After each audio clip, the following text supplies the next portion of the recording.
En muchas ocasiones me ha pasado, y no sé si a ustedes también les ha pasado, que he tenido la ocasión de predicar la palabra de Dios, de ir y de dar a compartir el mensaje de Dios con otras personas. Y la verdad no lo he hecho.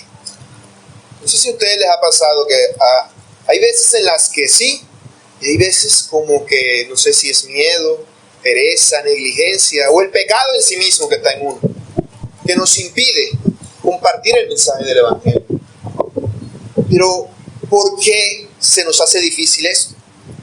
¿Por qué nos es difícil a nosotros como cristianos compartir la palabra de Dios? ¿Por qué? Bueno, para poder entender el por qué debemos visualizar a Cristo. Spurgeon decía que Cristo es el todo y todo lo que tenemos que hacer es mirarlo a Él. Eso no es algo difícil.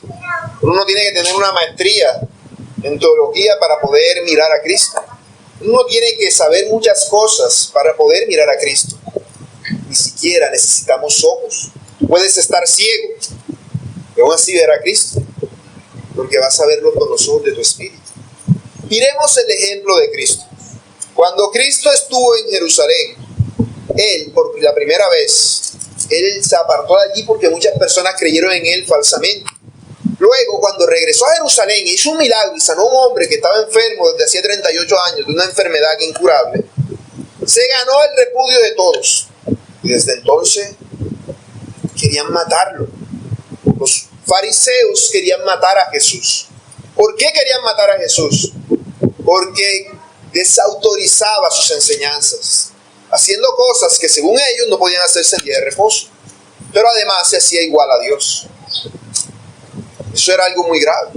Ahora había muchos que querían matar a Jesús, pues no querían creer en Él. Por eso Jesús ya no andaba en esa región. Pero en este capítulo 7 hemos visto cómo el Señor Jesús viene y regresa a Judea, a Jerusalén, sabiéndose que allí lo quieren matar. Ponte en su lugar un momento. Supongo que alguien te quiere matar a ti. Te llegó un panfleto así diciendo que te van a matar, están esperando a que tú salgas de la casa. ¿Qué harías? ¿Saldrías tranquilamente de tu casa? ¿Irías al trabajo como cualquier otro día? Probablemente llamaríamos. No, mire, tengo esta amenaza aquí, vamos a demostrarla jurídicamente, vamos a hacer algo porque estoy amenazado de muerte, no puedo salir de la casa. El miedo es algo que nos domina fácilmente. Pero vemos que esa es la situación de Jesús. Lo andan buscando para matarlo y Él lo sabe. Por eso no fue a la gran fiesta judía de los tabernáculos cuando se esperaba, cuando sus mismos hermanos le habían dicho que fuera, sino que fue en el momento de Dios. Pero Él fue. Él fue a la boca del lobo. Él fue donde estaban los sicarios esperando con los cuchillos para matarlos y se puso a decirles sus verdades en la cara. Eso fue lo que hizo Jesús. Uno puede decir, no, pero es que Él es Jesucristo, Él es Dios, Él sabe lo que va a pasar, por eso no tiene miedo. Pero Jesús fue tentado en todo. Dice la palabra de Dios que Él fue tentado en todo. Si no, Él no podría entender tu pecado cuando el miedo te domina. Pero Él lo puede entender porque Él lo sintió. Lo que pasa es que Él no se dejó llevar por eso. El verdadero cristiano no se deja vencer por el miedo. No es que no sienta miedo, es que tiene la posibilidad de imitar a Cristo y ser valiente. Valiente no es el que no tiene miedo. El que no tiene miedo es idiota. Claro, porque yo veo el abanico y le meto el dedo, soy idiota, que no sé lo que me va a pasar. Pero si yo tengo que sacar algo que es importante de allí, no hay forma de apagarlo. O sea, tengo que hacerlo. Si tengo que hacerlo, lo hago. Porque hay algo más importante que me motiva a hacerlo. Entonces no es ignorancia, sino que a pesar de que sé lo que me puede pasar, aún así lo hago. Esa es la diferencia. Ese es el valor que nosotros tenemos en Cristo. ¿Y por qué Cristo tenía este valor? Porque Él estaba lleno del Espíritu de Dios. Recordemos que Cristo en su encarnación rehusó sus facultades divinas. No es que Él dejara de ser Dios, sino que Él no hacía las cosas con sus poderes divinos, con sus facultades divinas, sino que todo lo que hacía, lo hacía en el poder del Espíritu de Dios. Y esa es la diferencia. Esa es la diferencia. ¿Y por qué Jesús? Y la razón por la cual Jesús podía pararse enfrente de una gran multitud de gente que quería matarlos en su sede, que era su casa también, el templo de Dios, y decirles a todos esos que querían matarlos que son unos hipócritas. Es como ir con la mechera, aquí están para quemar, aquí está la casa ya llenita de gasolina para quemarme y yo ir con la mechera a prenderla. Eso es lo que el Señor Jesús estaba haciendo. Pero Él lo hizo porque era necesario para que el nombre de su Padre fuera glorificado y para que muchos creyeran en Él. El simple hecho de hacer esto ya es en sí mismo una señal de que Él es quien afirma ser. Porque un hombre cualquiera no va a venir a andar haciendo este tipo de cosas, a menos que esté loco. Pero la conducta de Cristo demostraba que Él no era un loco. Él era el Hijo de Dios. Por eso el objetivo de este Evangelio es que nosotros creamos en Cristo, para que creyendo en Él tengamos vida y vida en su nombre. Ese creer no significa que creí una vez y ya, sino que debo seguir creyendo todo el tiempo. Si tú crees todo el tiempo en Cristo, te vas a dar cuenta que no eres un charco de agua para vida eterna, sino que hay en ti una fuente. Y si en ti hay una fuente, tú eres un río de agua viva. Por eso ese sermón lo he llamado así, ríos de agua viva. Y lo explicaré a tratar de responder dos preguntas que saco del texto. Primero, ¿cómo se obtienen los ríos de agua viva? Y segundo, ¿por qué corren los ríos de agua viva? ¿Por qué corren los ríos de agua viva? Primera pregunta, ¿cómo se obtienen los ríos de agua viva? A esta pregunta vemos la respuesta en el texto, verso 37 de Juan 7. En el último y gran día de la fiesta, Jesús se puso en pie y alzó la voz, diciendo: si alguno tiene sed, venga a mí y beba. Así se obtienen los ríos de agua viva, yendo a Cristo y bebiendo en Él. Notemos que el texto nos dice que este no es el mismo día del capítulo de los versos anteriores. Eso no estaba seguro de si leerlo a la hora de leer el pasaje de esa sección anterior, pero tiene algo que ver. Este es el último y gran día de la fiesta. ¿Cuál es el último y gran día de la fiesta? Bueno, la verdad no estoy seguro, y los teólogos tampoco, porque en Levítico se nos habla de que la fiesta duraba 7 días. Pero en el periodo después del exilio en Babilonia, después de que los israelitas regresaron, a la fiesta se le añadió otro día. Así que duraba 8 para los tiempos de Jesús. Ahora, ¿cuál entendían ellos por el séptimo y el octavo día? No sé. No tengo idea. La Biblia no nos aclara cuál es el gran y último día de la fiesta. Los teólogos no se ponen de acuerdo. Unos dicen que era el séptimo día, otros dicen que era el octavo. Pero eso es algo que no nos viene al caso. El asunto y la razón por la cual se nos menciona esto no es solamente porque sea el último día de la fiesta, sino por lo que Jesús está haciendo. Notemos que dice que Jesús se pone en pie y alza la voz. ¿Por qué se pone en pie? Pues porque estaba sentado. ¿Pero por qué estaba sentado? Porque así era como predicaban en ese tiempo. Ahora ustedes ven que yo predico aquí parado, sin sentarme, pero en ese tiempo no era así. El que predicaba sentado. Si Jesús estaba a la orilla del templo, lo que se nos puede venir a la imaginación es que estaba en una de las escaleras del templo o algo así, para que sobresaliera sobre los demás y todos pudieran oírlo. En este último gran día de la fiesta, si el Señor Jesús estaba allí, es que estaba sentado, dice, y se levantó y alzó la voz. Alzar la voz quiere decir que Él quería darle importancia a lo que iba a decir. Él quería que todos estuvieran presentes lo que iba a decir, porque iba a decir algo muy importante. Él les iba a dar una invitación solemne. Si alguno tiene sed, que venga a mí y beba. Esta no es la primera invitación que el Señor Jesús hace a otros a creer en Él. De hecho, recordemos que en el capítulo anterior, Él había hablado acerca de lo mismo, pero usaba una metáfora diferente. Él usaba la metáfora del pan. El pan vivo que bajó del cielo. Venga a mí y coma de ese pan. Ahora habla de Él como una fuente de agua. El que tenga sed, que venga a mí y beba. Estas palabras del Señor Jesús se apoyan en las profecías del Antiguo Testamento, las cuales nos presentan a los que andan apartados de Dios como personas sedientas. Por ejemplo, en Isaías 55:1 dice: a todos los sedientos, venid a las aguas, sacaréis con gozo aguas de las fuentes de la salvación. Comparar la salvación con el agua era algo normal para los judíos de ese tiempo. Recordemos que ellos vivían en una tierra seca y árida. Encontrarse agua era señal de salvación. Eso era puro desierto, la gran parte del territorio en el que se encontraban. El agua era un símbolo de salvación. Así que para los judíos era normal relacionar lo que Jesús estaba diciendo de la salvación con el agua. Era lo más normal del mundo. Pero además se estaba adueñando de algo que estaba pasando en esa fiesta. Y es que una de las características principales, o las principales características de la fiesta de los tabernáculos, lo que se hacía durante los 7 días u 8 días que duraba la fiesta, era el agua y el fuego. Durante el día existía un ritual, una tradición en la cual cada día el sumo sacerdote sacaba agua del estanque de Siloé, lo llevaba en una procesión hasta el templo, en la puerta del agua, una de las puertas del templo. Allí tocaban 3 veces el chofar. El chofar es una trompeta que hacían como un cuerno de carnero, y lo tocaban 3 veces para que las personas se alegraran. Era un símbolo de alegría.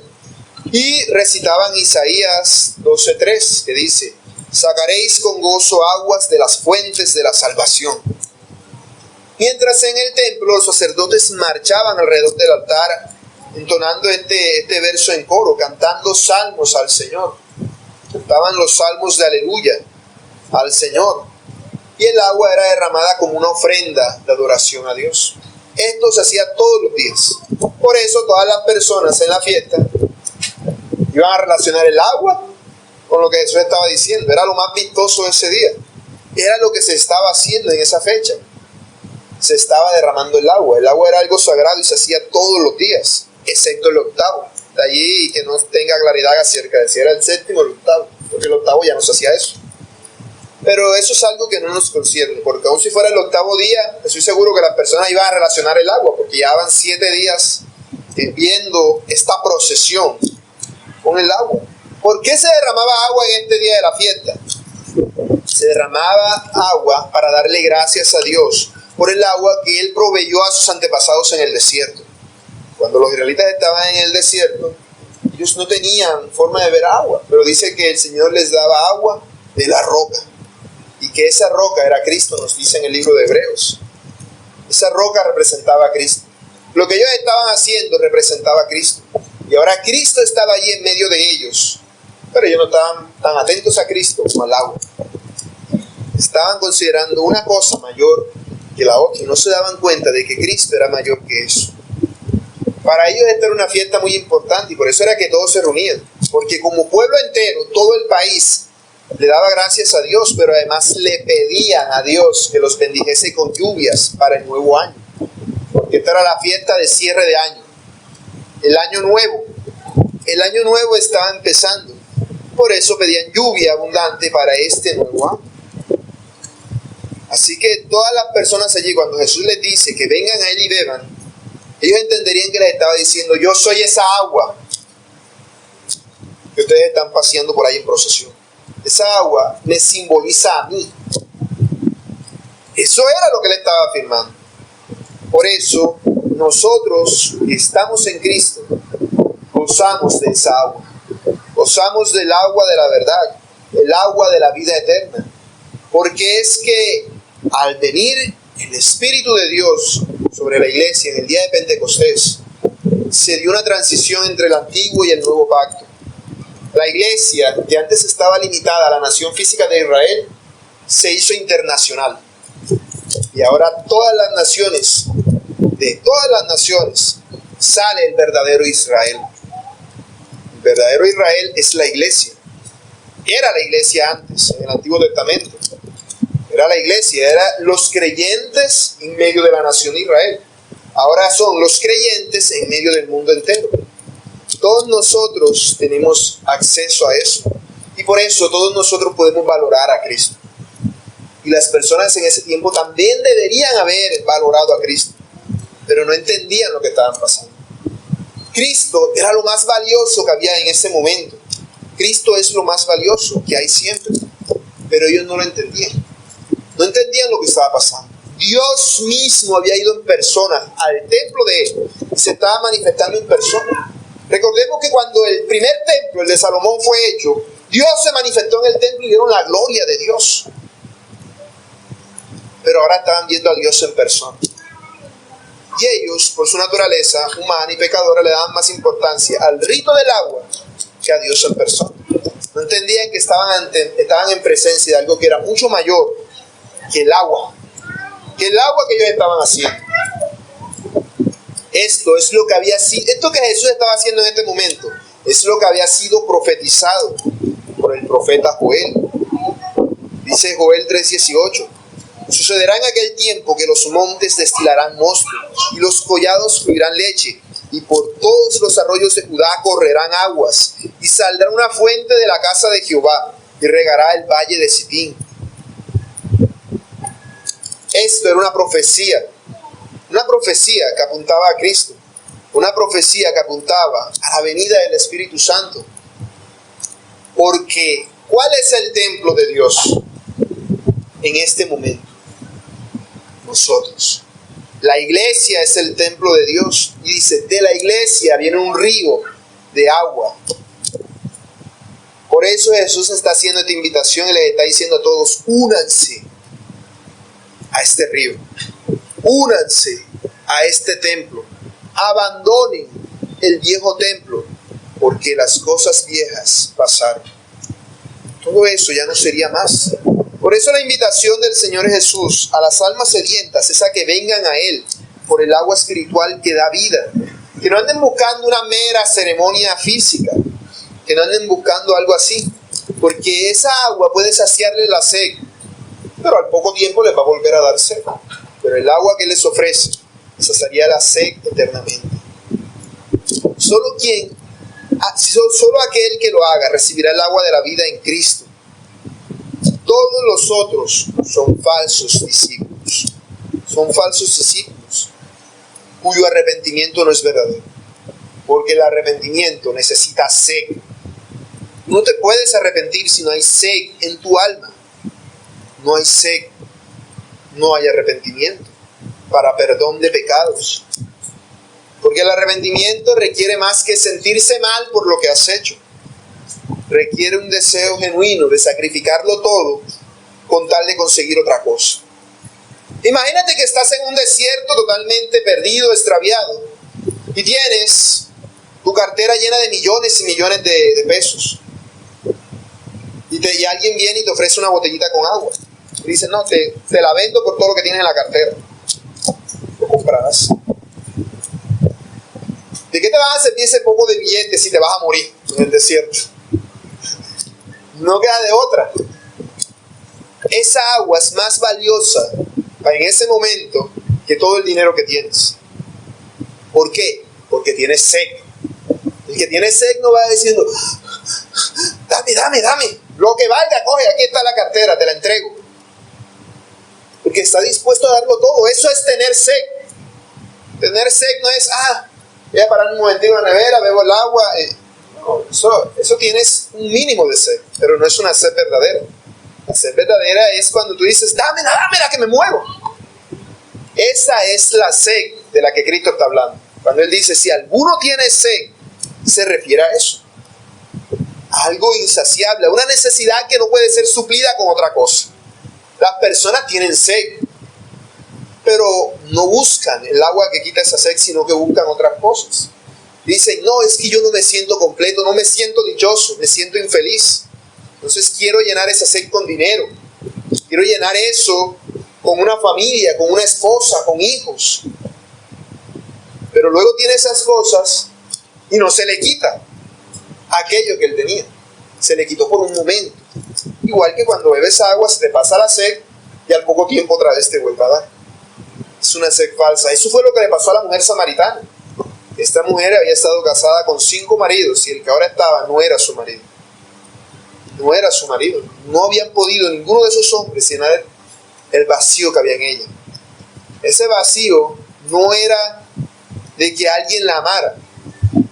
Era el vacío de la justicia de Dios, de sentirse imperfecto, de que hay algo incompleto en mí, de que soy algo que está funcionando mal, que no funciona correctamente. Por eso Jesús habla de la sed, aquello que es lo más necesario para toda persona. Eso es la sed a la que el Señor Jesús se está refiriendo. El cristiano verdadero tiene sed. Tiene sed. ¿Por qué? Porque la sed es sinónimo de vida. ¿Cuándo has visto tú un cadáver muerto de la sed? Se murió de la sed, ya está muerto, ya no tiene sed, ya se le sació, ya se murió. El que tiene sed es porque todavía está vivo, o el que ha empezado a vivir.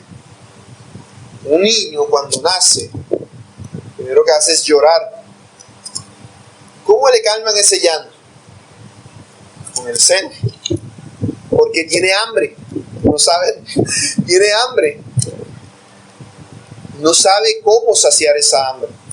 Tiene sed de la leche materna y no sabe cómo saciar esa sed. Es indispensable.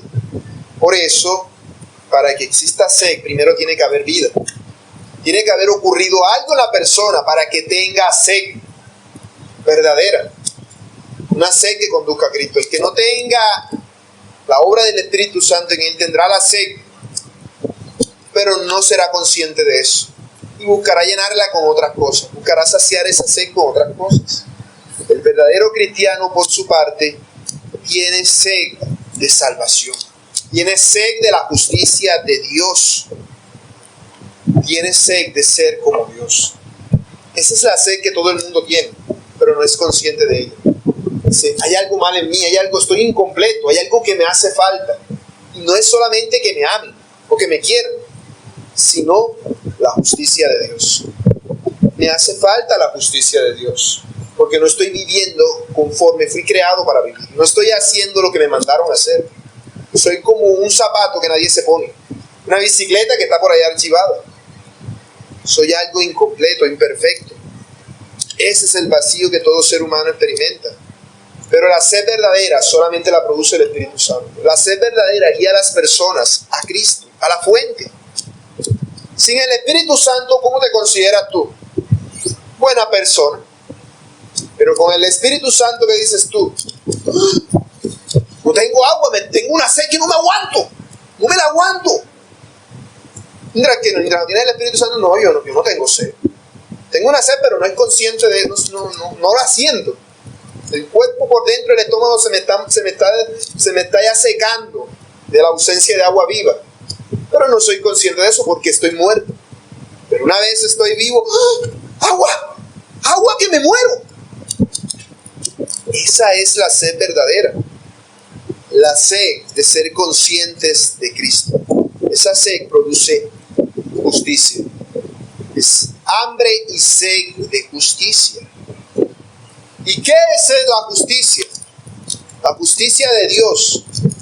Dice Jeremías 23:6. En sus días será salvo Judá e Israel habitará confiado. Y este será su nombre con el cual lo llamarán. Jehová, justicia nuestra. ¿Cuál es la justicia de que uno necesita?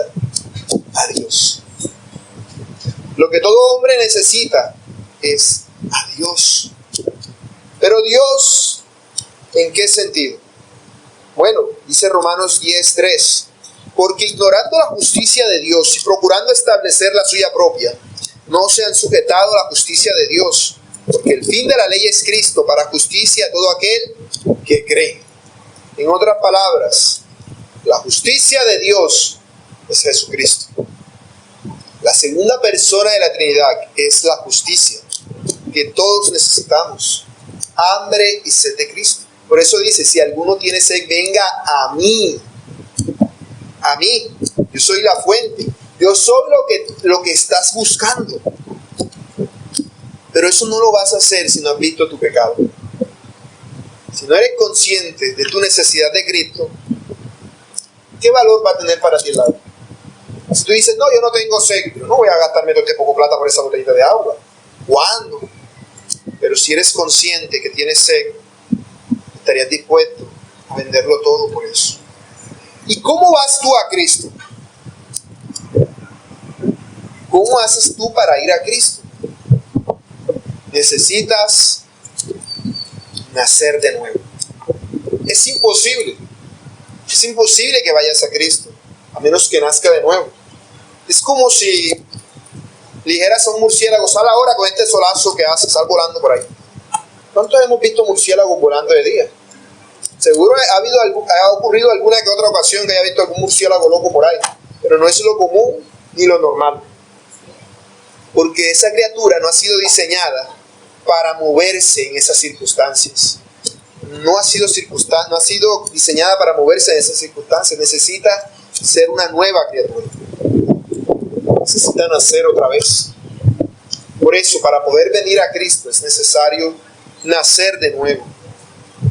Nosotros no podemos cambiar nuestra naturaleza. Nosotros no podemos decir, no, yo soy murciélago y mañana me voy a volver oveja. ¿Cuándo? Eso no tiene ningún tipo de relación. Por lo tanto, nosotros no podemos venir a Cristo. Es decir, nosotros no podemos creer en Cristo por primera vez, a menos que Dios nos haya colocado en nosotros el deseo de darle gloria a Él. Recordemos lo que decía Juan 5:44. Jesús le dijo a los que le buscaban, ¿cómo podréis vosotros creer? Pues recibís gloria los unos de los otros y no buscáis la gloria que viene del Dios único. Si uno no busca la gloria de Dios, nunca va a poder creer en Cristo.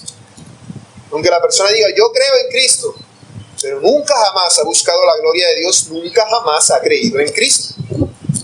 Para ir a Cristo es necesario buscar la gloria de Dios. Por eso es necesario nacer de nuevo para poder venir a Cristo. Recordemos lo que le pasó al joven rico. El joven rico vino corriendo, hincó la rodilla delante de Jesús y le preguntó, Maestro bueno, ¿qué haré para heredar la vida eterna? Y al final, después de que nosotros sabemos lo que el Señor le respondió, él se fue triste, sin saciar su sed, porque tenía sed de vida eterna. Y había tratado en sus fuerzas de ir a Cristo, pero él no había nacido de nuevo. Por eso no estaba dispuesto a pagar todo lo que tenía por esa botella de agua. No estaba dispuesto a darlo todo por Cristo, porque no veía a Cristo como lo más valioso, no veía a Cristo como más valioso que el dinero. No lo veía, a pesar de su sed. Este joven rico había dado 2 pasos hacia Cristo. Él tenía sed y había venido a Cristo. Pero él había venido a Cristo sin nacer de nuevo. Es decir, había venido a Cristo falsamente, en sus propias fuerzas, sin ser consciente de la sed que había en él. Sabía que había sed, pero no sabía de qué tenía sed. Si era de agua o de Coca-Cola. Si era de Cristo o si era del mundo. ¿De qué tenía sed este joven rico? No lo sabía. Por eso cuando se le dijo cuánto costaba, dijo, no, yo eso no lo voy a pagar.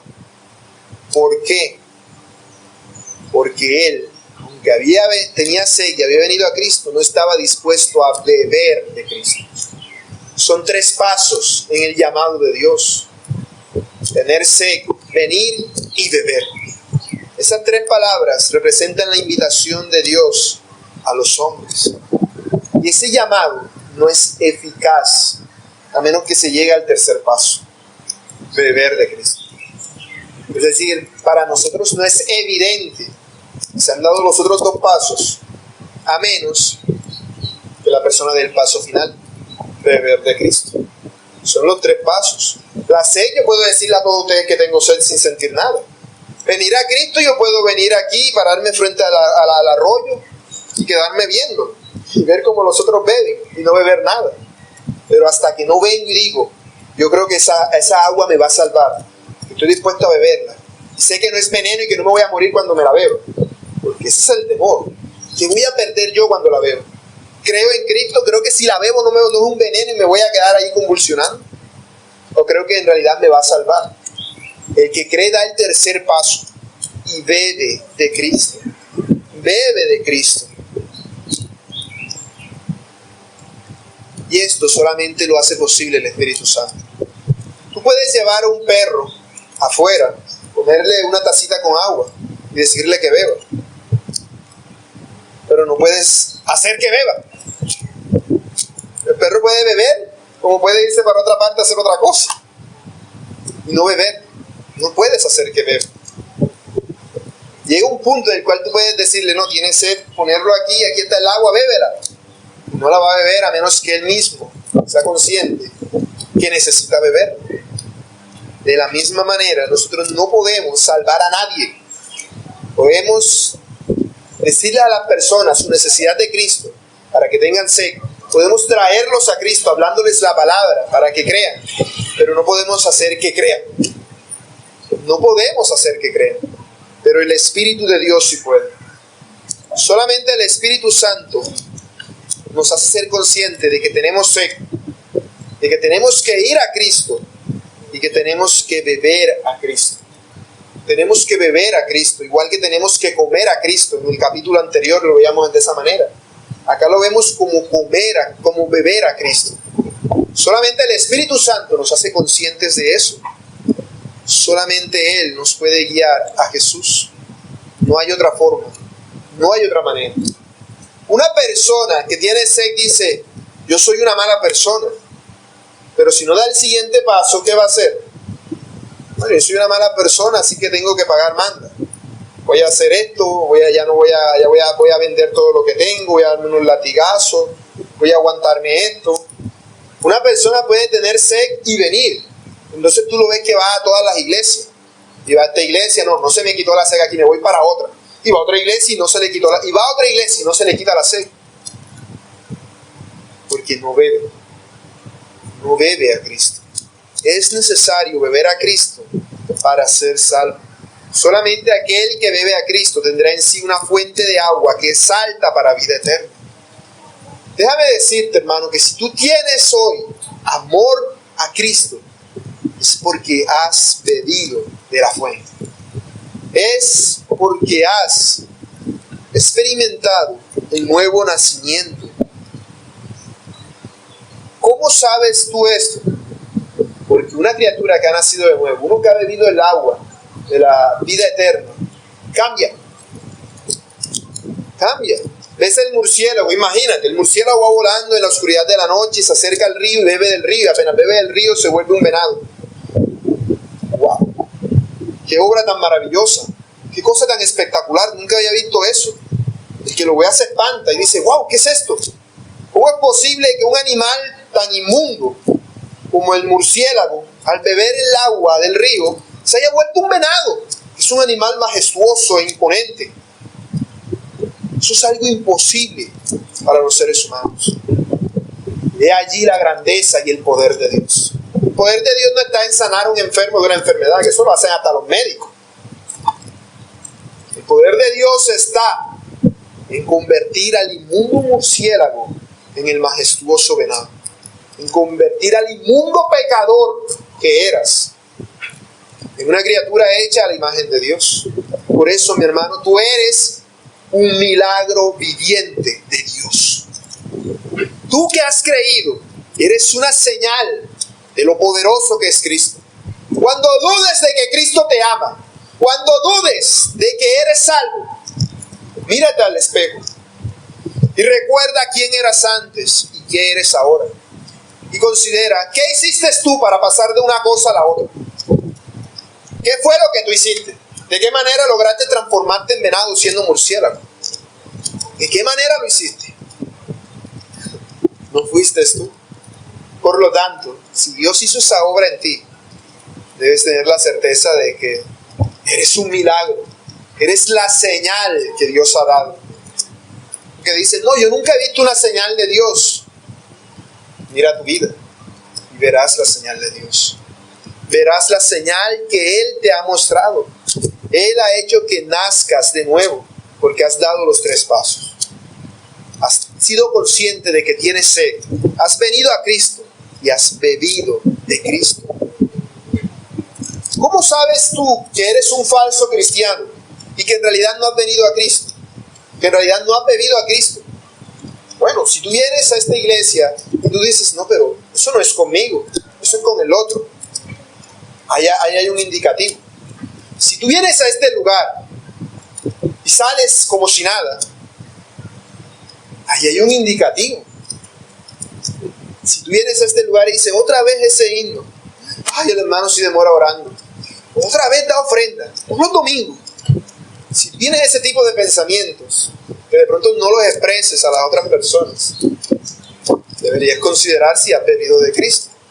Porque el que ha bebido de Cristo, la luz ya no le es estorbo, ya no le molesta. Para el verdadero cristiano dice, no, yo estoy aquí, tengo un sueño, me está matando, pero es que yo vine por Cristo. Yo he venido a adorar a Dios. Y lo priorizas. El que no, simplemente se queda ahí roncando. Y viene y lo hace el próximo domingo, y el próximo, y el próximo, y el próximo, y no le afecta. Pero el que lo hace, si se llega a quedar roncando, el que ha vivido de Cristo, si se llega a quedar roncando, va a sentir pena. No solamente con la iglesia, sino con Dios. Porque habrá despreciado las palabras de Dios. Porque no habrá bebido del agua que salta para vida eterna. Así, dando esos 3 pasos, es como se obtienen los ríos de agua viva. Segunda pregunta. ¿Por qué corren los ríos de agua viva? Sigue diciendo el verso 38 y 39. El que cree en mí, como dice la Escritura, de su interior correrán ríos de agua viva. Esto dijo del Espíritu que habían de recibir los que creyesen en él, pues aún no había venido el Espíritu Santo porque Jesús no había sido aún glorificado. Notemos que se nos habla no de fuente, sino de río. No dice, tú eres una fuente, porque tú no eres ninguna fuente. La fuente es Cristo. Imaginemos la fuente desde el punto de vista de ellos, porque de pronto algunos al pensar en una fuente pueden en una fuente como la del parque, que echa el agua para arriba y ya. La fuente se refiere a donde empieza a salir el agua del río, de donde inicia. De allí sale el río. Si tú has ido a la fuente, si la fuente ha sido instalada en ti, de ti sale un río de agua viva. Un río de agua para vida eterna. Cristo, notemos que Él no habla con su propia autoridad para esto, diciendo, porque yo les digo que el que cree en mí, no. Él dice, como dice la Escritura. Y la verdad es que la Escritura en ninguna parte dice textualmente esas palabras así. En busca de la Escritura no va a decir eso de manera textual. Que lo encuentre citándolo como en otros lugares, que Jesús dice, escrito está. Por eso Él no dice escrito está, sino que se refiere a la Escritura en términos generales. Porque es una idea que está constantemente a lo largo de toda la Biblia. Textualmente no lo vas a encontrar lo que Cristo está diciendo. Por eso no dice escrito está, sino como dice la Escritura. Es decir, toda la Escritura habla de esto. Toda la Escritura habla de esto. El que cree en mí, de su interior correrán ríos de agua viva. Hay muchos pasajes, como los que leímos hace rato de Isaías o Joel, que nos dan a entender esto, de ríos de agua viva. Y obviamente, si son ríos de agua viva. El agua viva es el agua que se mueve. El agua que no se mueve es el agua muerta, es el agua estancada. Mientras que el agua viva está en constante movimiento. Por eso Jesús, y notemos la prioridad que le da Cristo a esto, porque a pesar de que Él no está citando ningún pasaje puntual de la Escritura, alude a la Escritura, dándonos a entender lo prioritario que es la Escritura para Él. Para Él la Escritura es algo prioritario, a pesar de ser Dios mismo. No tiene necesidad de andar diciendo lo que la Escritura dice, porque Él es la Escritura. Sin embargo, lo hace. De allí vemos lo importante que es la Escritura, porque la Escritura es la profecía que nos ha sido dada. Son las palabras del Espíritu Santo que que nosotros hemos recibido.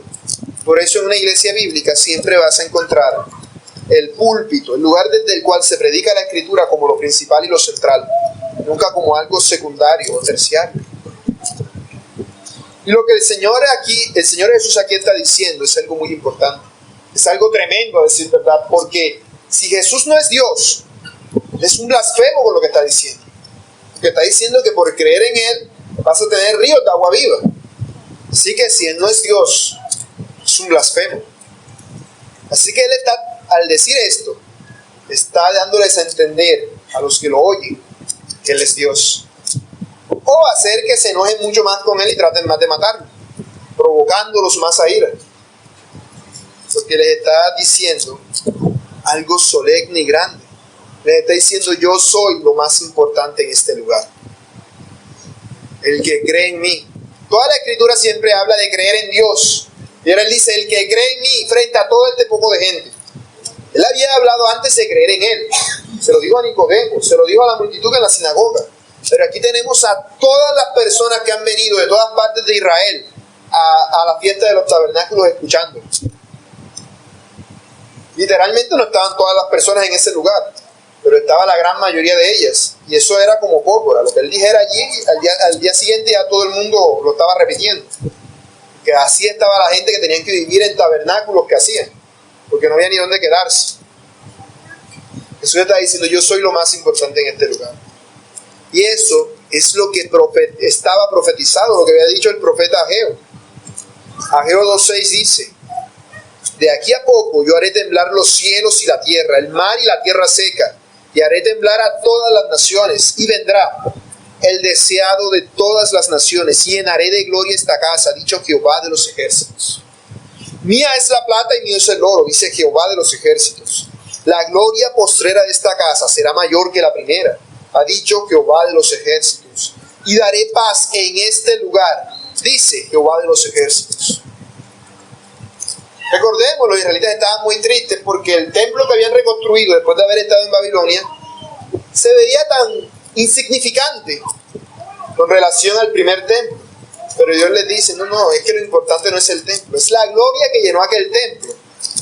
Pero ahora Jesucristo, el deseado de las naciones, estaba en ese lugar, con todo el pueblo reunido. Y que el asunto es que estaba todo el pueblo reunido, cosa que no había pasado antes. En una fiesta de esta envergadura, que Jesús públicamente invitara a todos a creer en Él. Se estaba presentando a sí mismo como el deseado de las naciones, de que había dicho el profeta Joel. Al decir: la gloria de este lugar ahora es mayor que la que vino en el templo de Salomón. En el templo de Salomón vieron una nube que vino y ya. Ahora me ven a mí, a Dios en persona.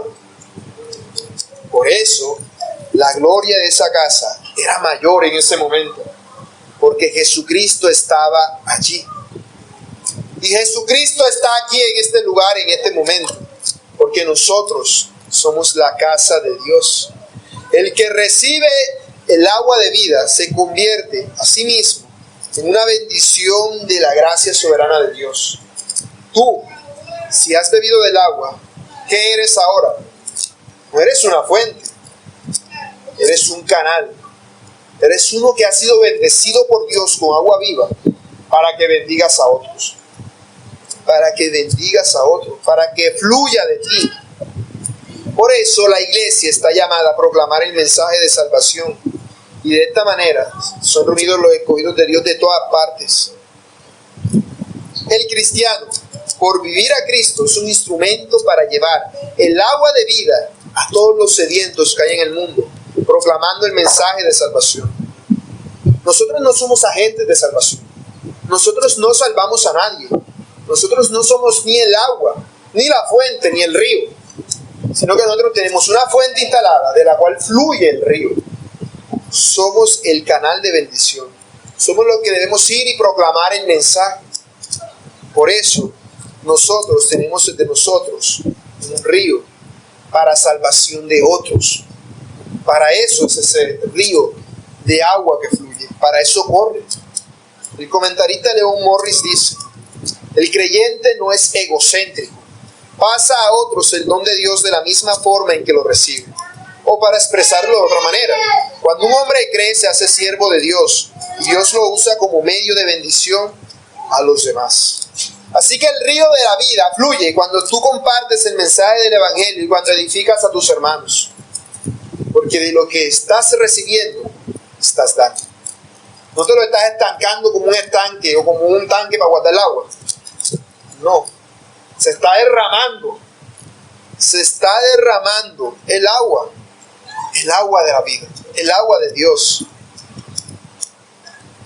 Y aquí vemos cómo el autor del Evangelio, el apóstol Juan, hace un comentario en el verso 39. Él nos aclara que de aquello de lo cual se nos está hablando es el Espíritu Santo. Es el Espíritu de Dios. Eso lo está diciendo el autor. Obviamente Jesús no es el que dice eso. Eso lo dice el apóstol Juan para nosotros, porque habla de un tiempo futuro, de que Jesús sería glorificado. ¿De qué se nos habla? De que esa agua viva nace y fluye en el creyente por la operación y la obra del Espíritu Santo. Cuando dice el Espíritu, en el verso 39, no se refiere solamente al Espíritu Santo, sino al Espíritu Santo y a lo que el Espíritu Santo hace. A eso es a lo que se refiere. Al Espíritu de vida que faculta a todos los que creen en Cristo a ser un canal de bendición para otros. Y este tema es introducido aquí como un tema ya que empieza a ser también recurrente, la tercera persona de la Trinidad.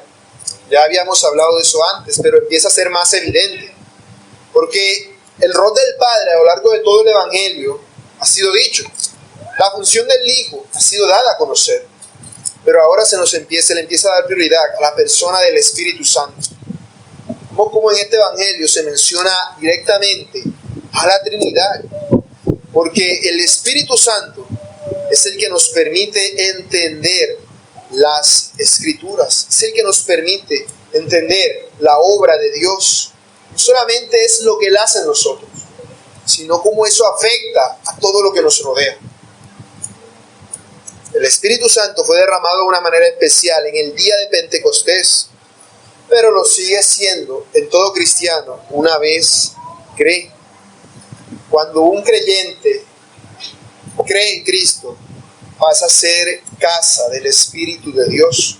Por eso la iglesia está hecha por el Espíritu Santo. La iglesia son todos aquellos que tienen al Espíritu Santo viviendo en él. Por eso dice, esto dijo del Espíritu que habían de recibir los que creyesen en él. Porque el agua en el Antiguo Testamento siempre simbolizaba al Espíritu Santo. Por ejemplo, Isaías 44:3 dice, porque yo derramaré agua sobre el sequedal y ríos sobre la tierra árida. Y sigue diciendo, mi espíritu derramaré sobre tu generación y mi bendición sobre tus renuevos.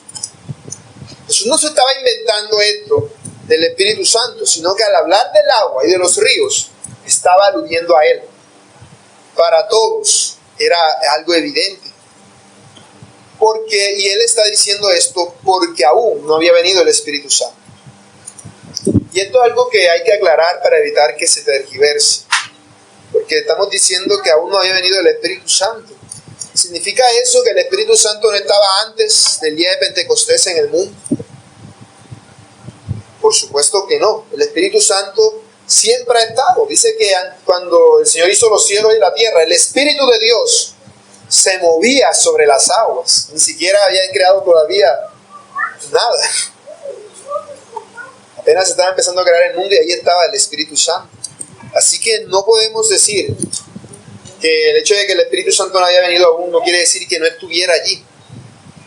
No, sino que habría un cambio en la forma en la cual el Espíritu Santo estaba operando en el mundo, en los creyentes. Juan, adelantándonos un poco a Juan, en capítulo 14, verso 17, vemos que dice el Señor Jesús, hablando del Espíritu de verdad, dice, vosotros le conocéis, porque mora con vosotros. Luego les dice, y estará en vosotros. Esto es lo que el Señor Jesús les está diciendo. Los apóstoles, en ese momento, ya tenían el Espíritu Santo viviendo con ellos. Ya lo tenían. Ya moraba con ellos, como moraba con Abraham y con David. Pero les promete que luego vendría a morar en ellos. Habría un cambio de estar con ellos a estar dentro de ellos. Habría un cambio. Porque si no fuera así, si el Espíritu Santo no viniese hasta el día de Pentecostés, querría decir que antes de eso nadie fue salvo. Porque acabamos de decir en el punto anterior que el Espíritu Santo es el que hace posible la salvación. Y eso es falso. Todos los creyentes en el Antiguo Testamento tenían al Espíritu Santo viviendo con ellos. Pero para ellos el Espíritu Santo era solamente una sombra. Estaba solamente en tipos, en verdades parciales. Pero bajo el nuevo pacto no es así. Ahora nosotros tenemos al Espíritu Santo en nosotros. Y Él nos enseña todas las cosas. Por eso tú puedes abrir la Biblia y leer un texto que nunca hayas leído o que hayas leído 1000 veces y entender algo totalmente diferente. O entender algo que nunca antes nadie te haya dicho o explicado. Eso no era posible antes. Eso no era posible. Porque no tenían el Espíritu Santo dentro de ellos enseñándoles.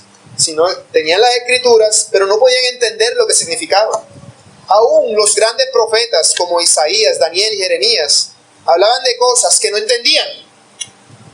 Pero nosotros podemos entender todas las cosas que están en la que el Espíritu nos ha dicho en su palabra. Podemos entenderlas. Todo lo que Él quiere que entendamos podemos entenderlo perfectamente porque su palabra ahora nos habla. La palabra de Dios no operaba así de esa manera antes de que el Espíritu Santo viviese en los creyentes.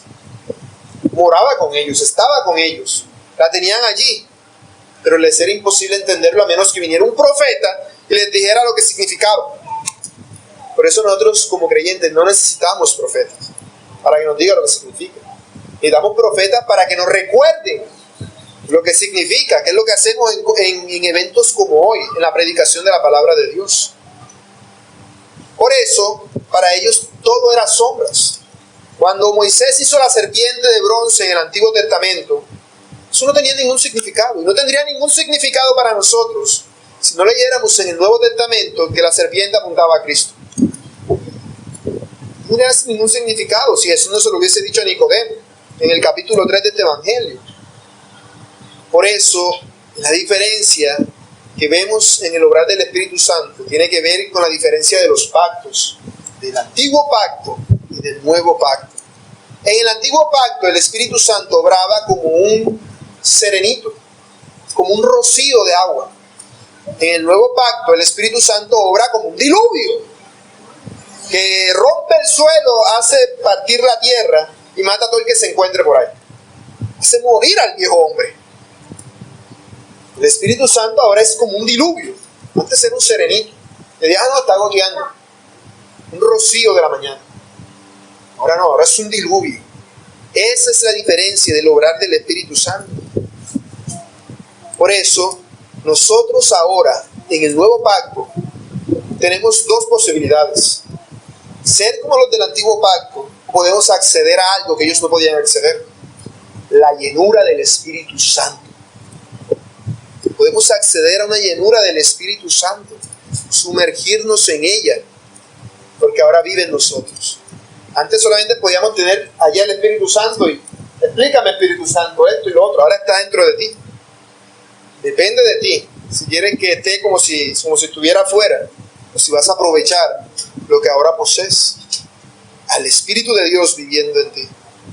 El Espíritu de Dios siempre obró en el Antiguo Testamento. Recordemos que en el diluvio el Señor dijo, no contenderá mi espíritu con el hombre para siempre, porque ciertamente él es carne.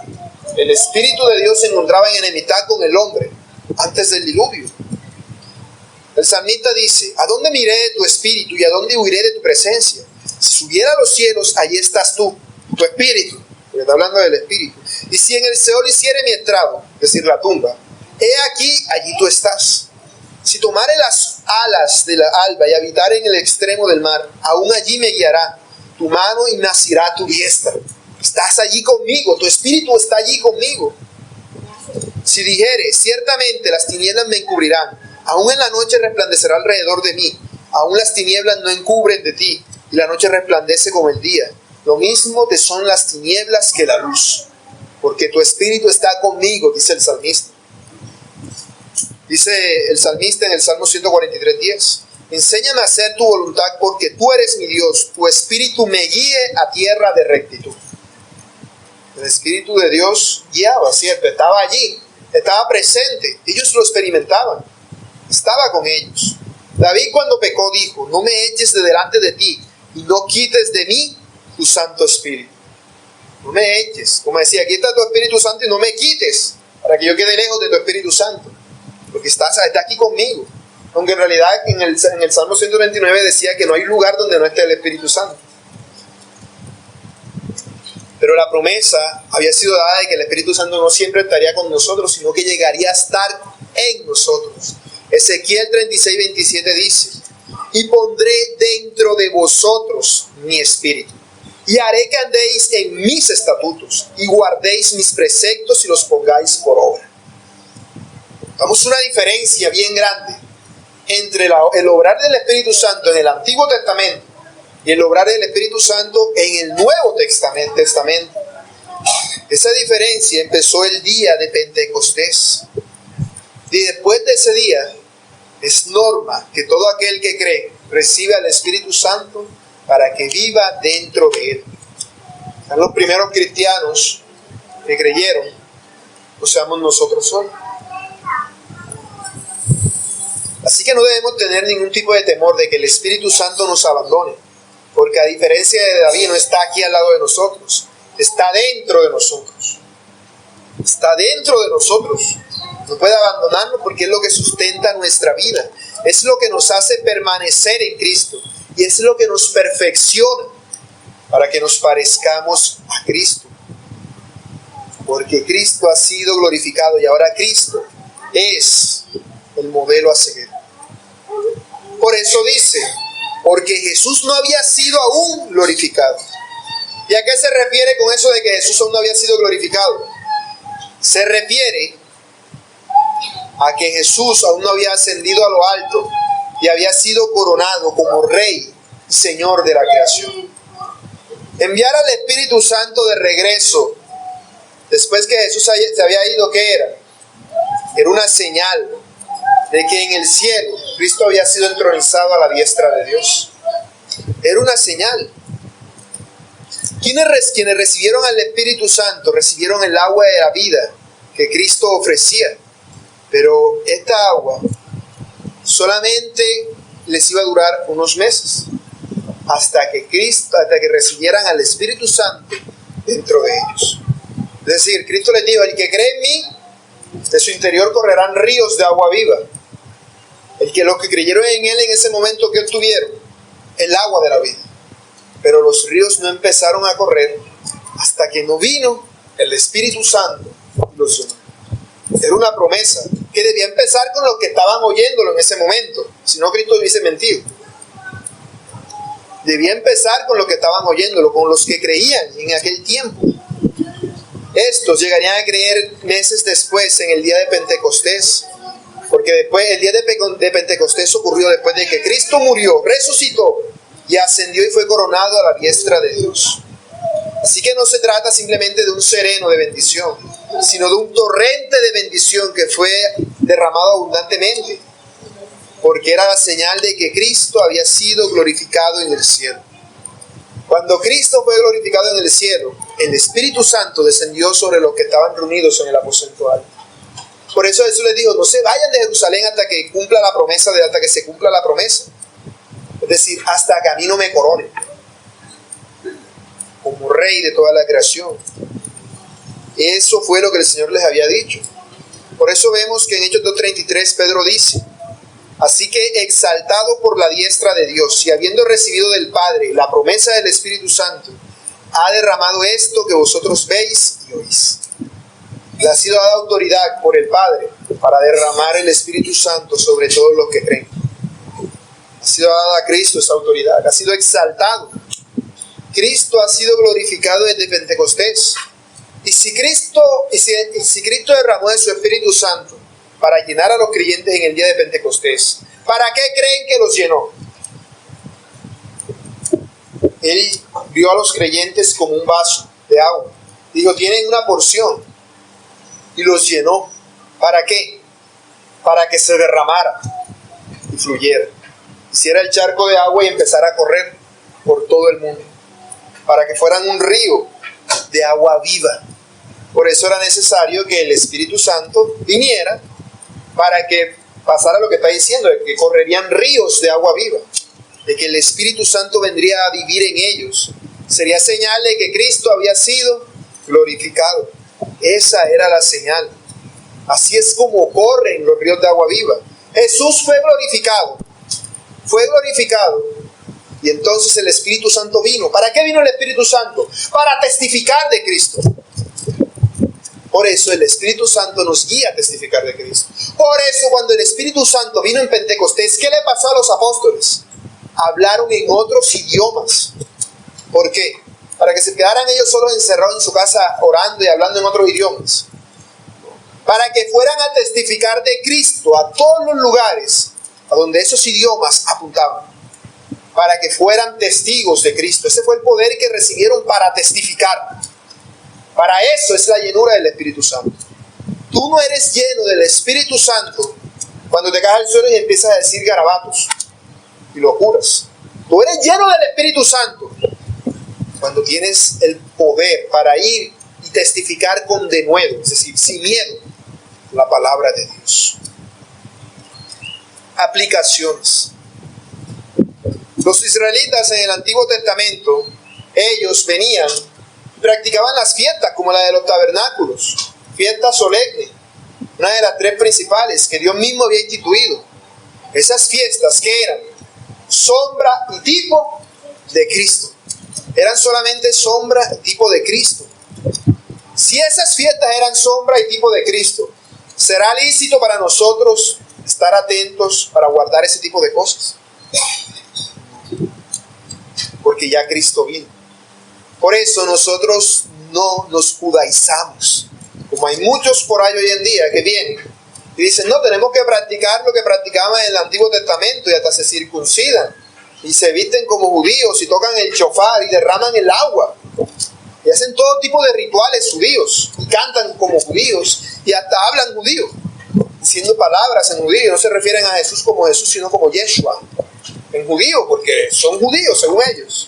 Pero la Biblia no nos manda eso. El Espíritu Santo no vino a nosotros para que estemos hablando en judío, sino para que demos testimonio de Cristo. Esas cosas son sombra y tipo, por lo tanto, simplemente son cosas que pasaron. Si alguno quiere practicarlas, allá él. La salvación no la vas a perder ahora porque te circuncides, o te pongas un kipá en la cabeza, o andes haciendo todo tipo de rituales judíos. Pero no quiere decir que debamos imponer a otros ese tipo de cosas. Porque nosotros no hemos sido llamados a imponer nuestra voluntad sobre los demás, sino a testificar de Cristo. Para eso vino el Espíritu Santo, para que demos testimonio de Jesús. Actuar de esa manera y volver a los ritos y prácticas antiguas es como yo tener un baldecito con agua y decir, no, voy a bañarme con esta agua que traje de mar, teniendo el mar enfrente. El baldecito de agua para echarte el agua de playa, siendo que la playa la tienes en el frente. No te va a pasar nada malo porque te eches el baldecito de agua, pero es una tontería. Porque tienes la fuente a tu disposición, la fuente inagotable de agua para salvación, que es Cristo. Así que debemos, en primer lugar, tener presente eso. Todas esas cosas pasaron, solamente eran tipo y sombra de Cristo. Pero ¿por qué un cristiano verdadero, uno que ha tenido sed, ha venido a Cristo y ha bebido del agua de la vida, se volvería a este tipo de cosas? Por la misma razón que muchos, aún de nosotros, hoy en día, nos cuesta testificar. Nos da aburrimiento cuando estamos en la iglesia, cuando estamos en el sermón, cuando estamos aquí, cuando estamos adorando a Dios, cuando vamos a hacer el devocional en la casa. Sentimos como esa apatía por las cosas de Dios. Una persona en esa situación es una persona que fácilmente cae víctima de un judaizante, o de un católico, o del que sea, de un carismático, de cualquiera que quiera evangelizarlo. puede caer víctima fácilmente de esto si no está centrado en la doctrina y siendo un verdadero creyente. ¿Por qué pasa esto? Por una simple y llana razón. Tú eras un murciélago, inmundo y despreciable, volando a plena luz del día. Llegaste al río, bebiste esa agua, te transformaste en un hermoso y galante siervo. Y luego te fuiste. Ya no volviste a beber del agua. Ese es el problema. El problema es que una vez creíste en Cristo, una vez tuviste un amor inmenso, un primer amor, un deseo inmenso de ir y testificar de Cristo. ¿Y por qué se apaga ese deseo? ¿Por qué mengua ese deseo? Porque tú creíste una vez. Pero el llamado no es a creer una vez, es a vivir creyendo, es a creer todos los días, es a entender lo pecador que sigue siendo. El agua de la vida da la vida eterna, pero como todavía estamos en este mundo terrenal, todavía hay pecado en nosotros. Lamentablemente ese pecado hace que nos vuelva a dar sed. Así que tenemos que ir y volver a beber de esa agua, porque ¿cómo se va a derramar el vaso y cómo va a fluir el río si tienes el poquitico de agua que le echaron el primer día? ¿Qué se va a derramar? ¿Se derramará? No, eso es ridículo, no va a pasar nunca. Por eso, mis hermanos, nosotros necesitamos la llenura del Espíritu Santo. De eso se trata. Por eso el objetivo del Evangelio es esto, para que creyendo tengamos vida en su nombre. No, yo creí el día que me arrepentí. Yo cuando me arrepentí yo tenía ganas de ir y decirle a todo el mundo de Cristo. Alguno nunca experimentó eso de cuando se convirtió, como que quería hacerlo todo por Cristo, que quería servir por Cristo, y ahora como que eso de Cristo ya no tienes esas ganas que antes tenías. Porque en esa ocasión bebiste, te llenaste del Espíritu Santo, y ya, ahí quedó. Por eso ya la derramaste, ya quedó, no que estaba en el vaso, pero eso no fluye. Por eso está ahí estancado como si fuera un charco. Muchos cristianos viven no como ríos, sino como charcos de agua. Agua viva, sí, pero un charco.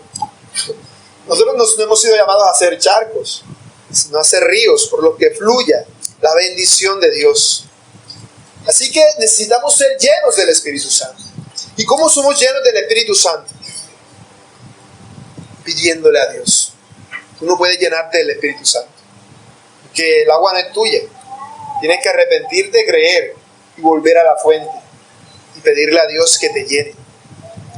¿Ustedes qué creen que estaban haciendo los discípulos en Pentecostés cuando ocurrió el Pentecostés? Estaban sentados echando cuentos y hablando de la receta que hicieron el otro día, o del partido de Colombia, o de lo que estaban. ¿Qué estaban haciendo los cristianos cuando recibieron el Espíritu Santo en Pentecostés?